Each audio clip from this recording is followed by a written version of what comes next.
Hello students, this is video number 21 of geometrical optics, and in this video we are going to study the concept of prisms.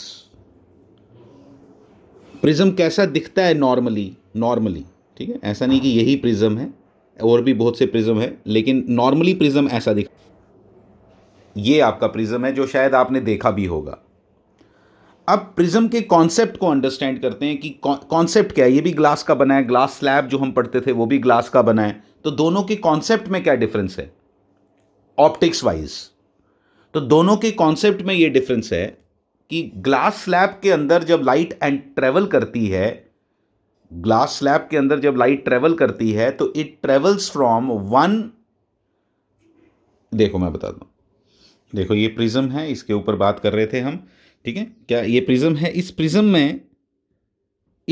में आप prism और glass slab को ज़रा comparison करेंगे। This is a prism, ठीक है। मैंने आपको क्या बताया अभी कि प्रिज्म के केस में जब लाइट ट्रेवल करती है तो एक सरफेस से दूसरे सरफेस पे लीव करती है। स्लैब के केस में भी जब लाइट एंटर करती है तो एक सरफेस से एंटर करती है और दूसरे सरफेस पे जाती है। मैं बताता हूँ आपको स्लैब कैसी दिखती है। स्लैब ऐसी दिखती है। इस केस में जो लाइट ट्रेवल करेगी कहाँ से कहाँ जाएगी? इस केस में लाइट ट्रेवल करेगी इधर से और नीचे वाले सरफेस से निकलेगी, और जिस सरफेस से एंटर करी और जिस सरफेस से लीव करी, क्या वो आपस में एक दूसरे के साथ पैरेलल में है? बिल्कुल हैं, बिल्कुल हैं। हम लोग रिफ्रैक्शन पढ़ रहे हैं। देखो मैं आपको एक बात बताता हूं, हम लोग रिफ्रैक्शन पढ़ रहे हैं, और रिफ्रैक्शन के अंदर दो तरह की रिफ्रैक्शन हमने पढ़नी है। एक आ गई प्लेन रिफ्रैक्शन और एक आ गई स्फेरिकल रिफ्रैक्शन।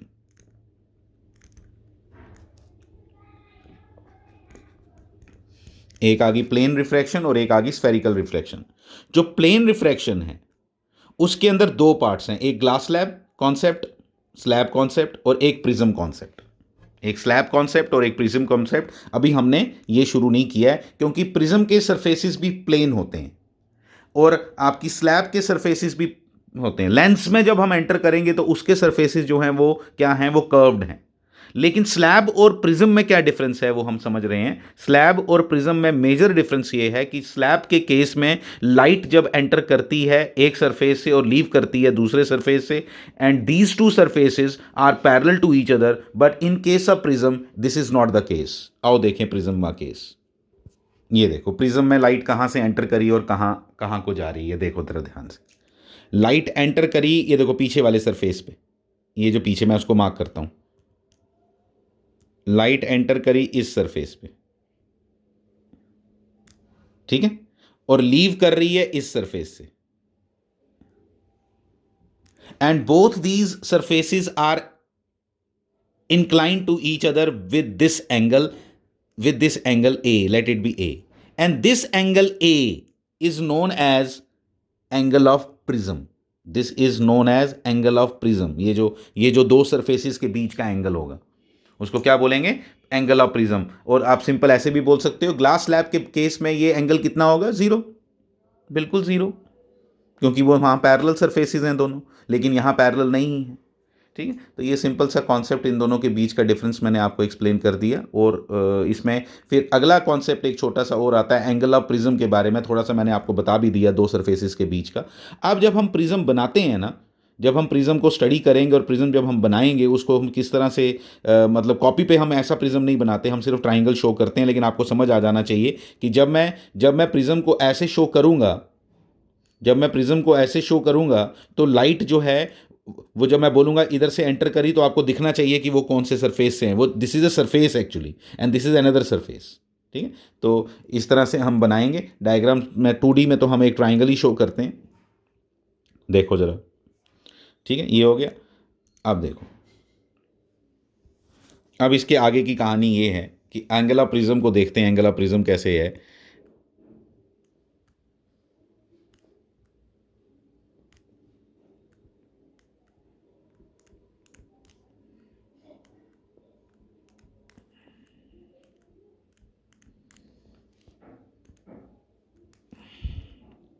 लाइट एंटर करी इस सरफेस पे,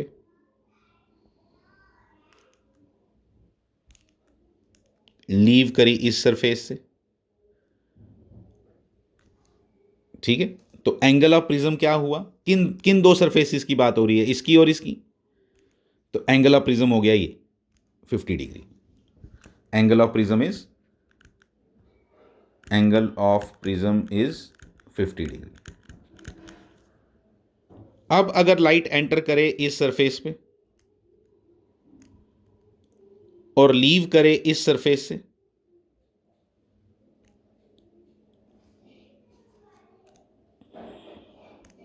लीव करे इस सरफेस से, तो एंगल ऑफ प्रिज्म हो गया 70 डिग्री। आपको समझ आ रहा है क्या बोल रहा हूं मैं। And similarly is in the case of 60 degree भी प्रिज्म आ सकता है अगर मैं इन दो सरफेसिस को यूज करूं, ठीक है। तो ये था एंगल ऑफ प्रिज्म का छोटा सा concept. So prism is not a thing in case of physics. Prism जो है वो क्या है, वो एक कॉन्सेप्ट है कि लाइट अगर ट्रेवल कर रही है एक प्लेन सरफेस से और दूसरे प्लेन सरफेस पे लीव करे, ठीक है। Even in case of a rectangular glass slab, देखो प्रिज्म का कॉन्सेप्ट लग सकता है। आप समझना कैसे। अगर लाइट एंटर करे इस सरफेस से और लीव करे इस ऊपर वाले सरफेस से, तो ये दो सरफेसेस इन्वॉल्व हो गए,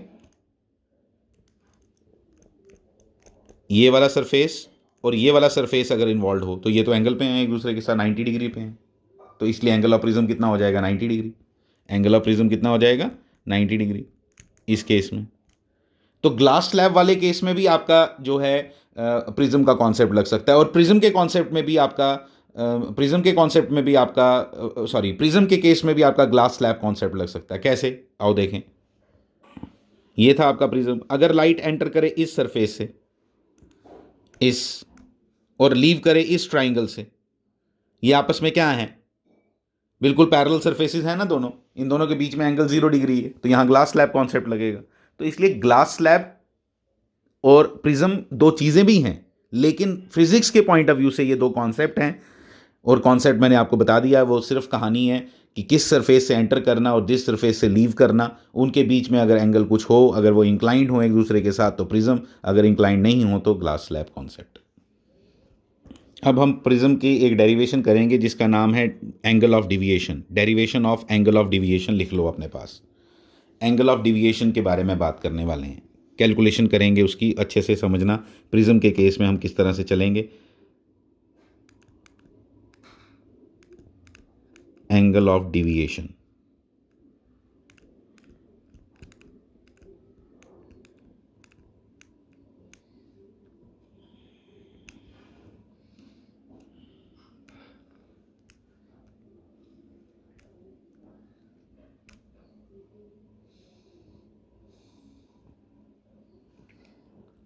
ठीक है। ये एक प्रिज्म ले लिया। अब ज़रा समझना इसके अच्छे से, डायग्राम को अच्छे से बनाएंगे। डायग्राम की सारी कहानी है। अभी अगर हम बोर्ड के एग्जामिनेशन पॉइंट ऑफ व्यू से बात करें तो डायग्राम बिल्कुल नीट एंड क्लीन, एक एक चीज़ क्लैरिटी के साथ आपको नज़र आनी चाहिए जो मैं बताऊंगा अभी। देखो, लाइट एंटर करेगी, यहाँ से कर गई, ठीक है। यहाँ से लाइट एंटर करी। अब आपको एंगल ऑफ इंसिडेंस के बारे में बात करनी है। जब एंगल ऑफ इंसिडेंस के बारे में बात करनी है तो आपको इधर नॉर्मल बनाना पड़ेगा।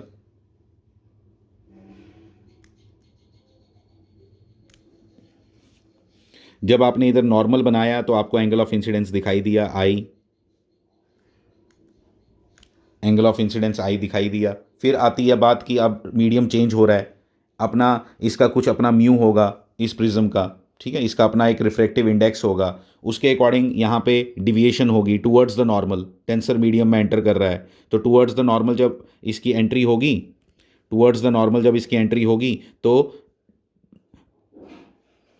ये लो, ये बन गया आपका एंगल कौन सा, दिस इज एंगल R1। इसको एंगल R1 बोलते हैं,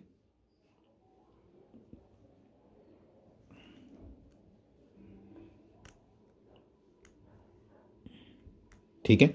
फिर एंगल R1 के बाद फिर से हम यहाँ एक नॉर्मल बनाएंगे, क्योंकि अब ये इसने लीव करना है तो यहाँ पे एक और एंगल क्रिएट हुआ, देख रहे हो आप। इसका नाम रख दो R2, इसका नाम रख दो R2 एंगल का, ठीक है। मैं यहाँ नहीं लिख रहा हूँ, आप लिख लो, लेकिन ज़रूरी है मेरे लिए भी लिखना।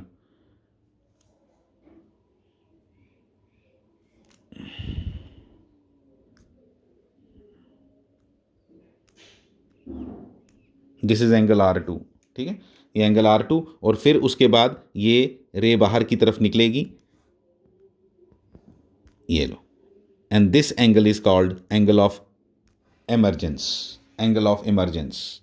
This ray is called incident ray, this ray is called emergent ray, ठीक है, नॉर्मल्स तो आपको पता ही हैं, ठीक है।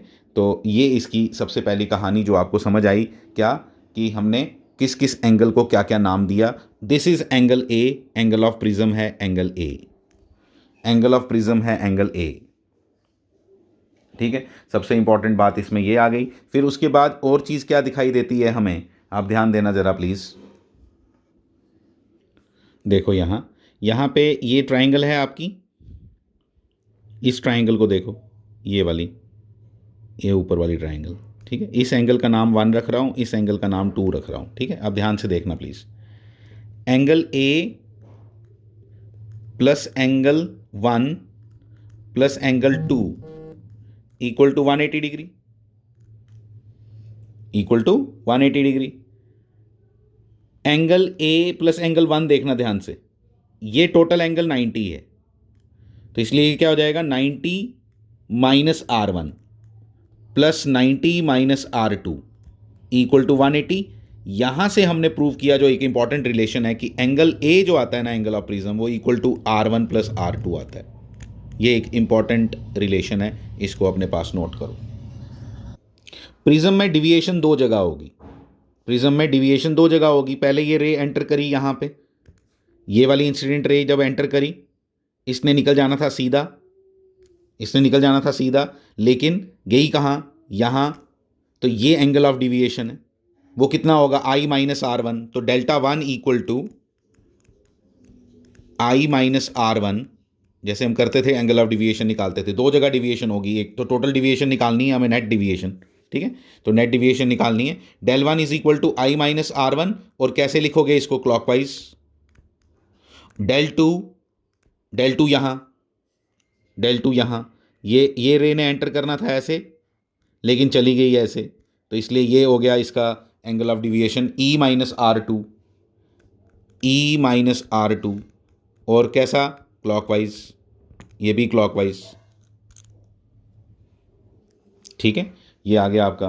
अब टोटल नेट, डेल नेट कितना आ गया, यहाँ लिख रहा हूँ डेल नेट, डेल लिख दो सिर्फ, डेल इज इक्वल टू क्या आ गया, del 1 plus del 2 equal to I plus E, ध्यान देना, I प्लस E, प्लस करो इनको, माइनस कॉमन ले रहा हूँ, R1 प्लस R2, और R1 प्लस R2 इसीलिए हमने पहले से निकाल के लाए थे कि हमारे डेल का आंसर जो हमें चाहिए वो ये आ रहा है, क्या, क्योंकि R1 और R2 हमें मालूम नहीं होते। एंगल ऑफ इंसिडेंस ऑब्वियसली मालूम होगा, एंगल ऑफ इमर्जेंट भी हम देख सकते हैं, अंदर क्या हो रहा है प्रिज्म के, क्या एंगल बन रहे हैं वो नहीं हम देख सकते। तो इसलिए डेल इज इक्वल टू क्या बना, I plus E minus A, I plus E minus A, ये आपने रिलेशन याद रखना है। ये आपका क्वेश्चन है, इसके अंदर हमने डेल निकालना है, सिंपल सा क्वेश्चन है, कुछ भी इसमें मुश्किल नहीं है। हम देखेंगे किस तरह से अप्रोच क्या रहेगी हमारी, उसको अंडरस्टैंड करना है हमने। एंगल ए आपको गिवन है, एंगल ए आपको गिवन है, आपको चाहिए होता है आई और ई, ठीक है। तो वो कैसे निकालेंगे हम, वो हम देखते हैं अच्छे से। आप कॉन्सेप्ट लगा के निकालोगे तो ज़्यादा बेटर है आपके लिए। आप देखो किस तरह से हमारी अप्रोच देखो क्या होगी, आप ज़रा समझें इसको। इक्विलेटरल प्रिज्म आपको गिवन है, इसलिए एंगल ये वाला 60 डिग्री होगा,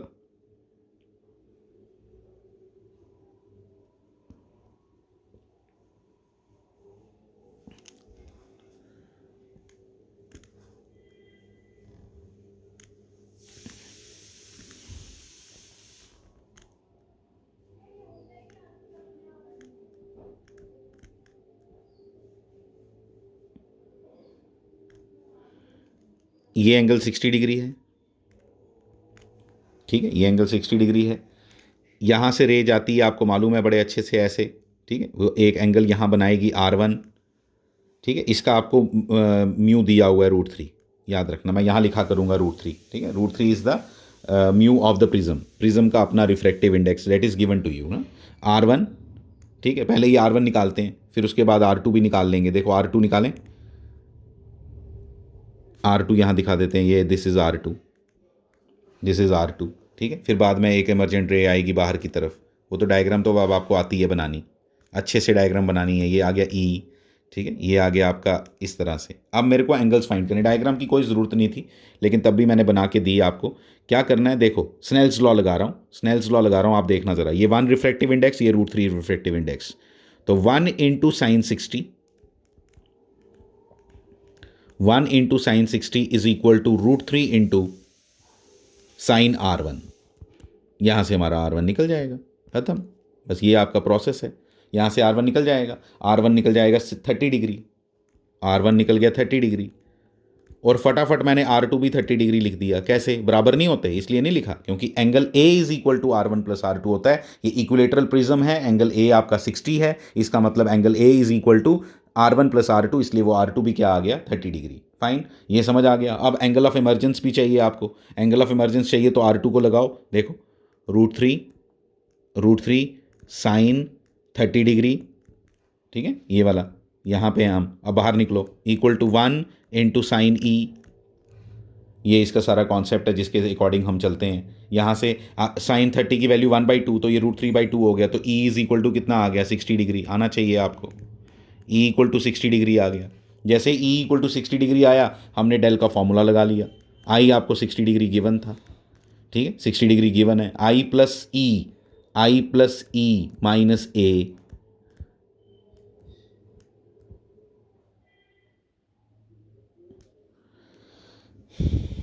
आई प्लस ई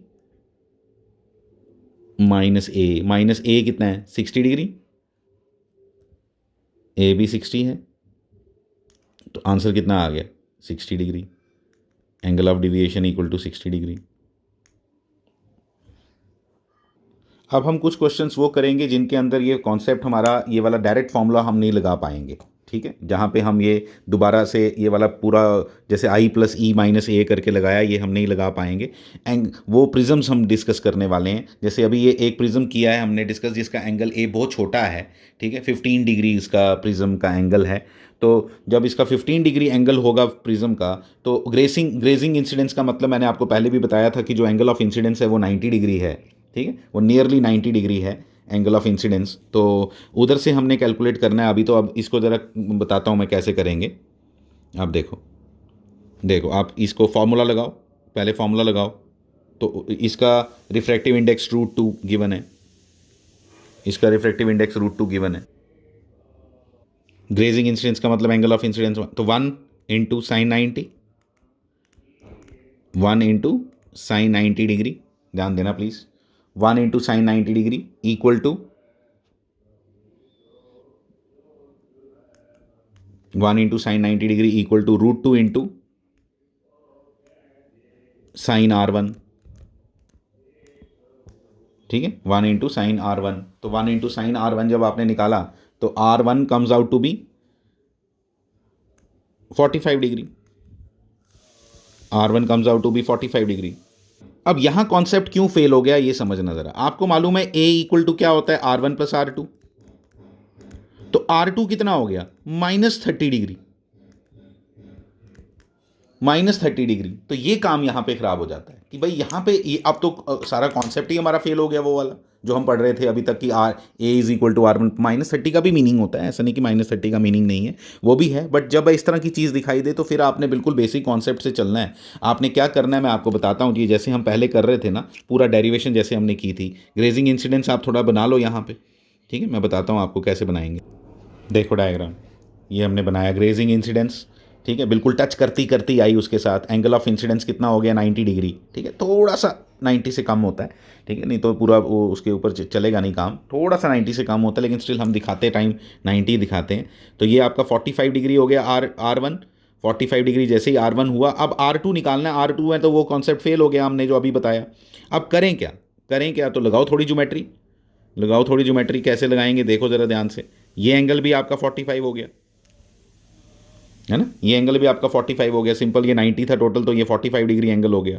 ये अब आपका क्या बन गया, दिस इज अ ट्राइंगल के अंदर एक एंगल 15 डिग्री है, एक 45 डिग्री है, कितना हो गया 60 डिग्री। तो तीसरा एंगल 120 डिग्री होगा, दिस विल बी 120 डिग्री। ये एंगल आपका 120 डिग्री होगा, आपको समझ आ गया, ठीक है, ये 120 डिग्री एंगल है ये वाला, ठीक है। ये 120 डिग्री एंगल है। और इसमें अब हम क्या ड्रॉ करेंगे, नॉर्मल ड्रॉ करेंगे भाई। यहाँ जैसे ही नॉर्मल ड्रॉ किया आपको एंगल R2 मिल गया, ये वाला 30 डिग्री, क्योंकि ये 90 हो गया ना। टोटल एंगल कितना है,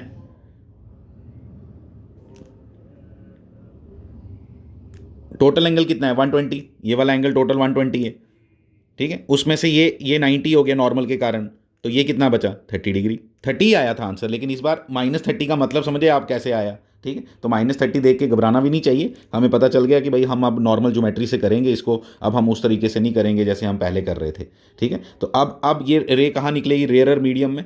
रेयरर मीडियम में निकली तो ये कैसे निकलेगी, ये ऐसे निकलेगी, ठीक है। और ये आपका क्या हो गया, एंगल ई, ये R2 कितना अभी निकाला 30 डिग्री, ये R1 R2 पता चल गए, ये कितना, ये ई निकालते हैं। ई कैसे निकालोगे, देखो, √2 into sine 30 degree, √2 into sine 30 degree equal to 1 into sine e. तो कितना आ गया ई कितना आ गया 45 डिग्री आएगा, चेक कर लो, 45 डिग्री आएगा ई। अब आप पूछोगे एंगल ऑफ डिविएशन कैसे निकालें, तो एंगल ऑफ डिविएशन निकालना कोई बड़ी बात नहीं है। अब एंगल ऑफ डिविएशन देखो, पहले क्लॉकवाइज 45 डिग्री, del1 कितना आया 45 डिग्री क्लॉकवाइज। आप देखो कैसे आया, एंगल आई माइनस एंगल R1, ठीक है। फॉर्मूला नहीं, यहाँ से देख के, डायग्राम से देख के क्लॉकवाइज। दूसरा del2 किसके बराबर आया, del2 देखो किसके बराबर आया, del2 ये जाना था आगे सीधा इसने, ठीक है। ये आपका एंगल ये कितना है 30 डिग्री, ये टोटल कितना है 45 डिग्री, ये हो गया 15 डिग्री, ठीक है। ये 15 डिग्री हो गया, देखो ये 15 डिग्री है, और कैसा है anti clockwise, 15 degree anti clockwise. ये चीज़ इसमें देखने वाली थी जब आपके फॉर्मूले फेल हो जाते हैं, जो आप नॉर्मली ड्राइव करके आते हो, ठीक है। अजीबोगरीब आपको दिख भी रहा था, आपका जो प्रिज्म है बिल्कुल अजीबोगरीब है, 15 डिग्री कितना छोटा एंगल था 15 डिग्री। तो इसलिए यहाँ पे आपने पहले से अवेयर रहना कि अगर एग्जामिनर ने ऐसी कोई चीज़ डाली है तो मैं ज़रा चेक कर लूँ चीज़ों को। तो del इज इक्वल टू कितना आ गया आपका 30 degree clockwise, 45 minus 15। Thank you very much.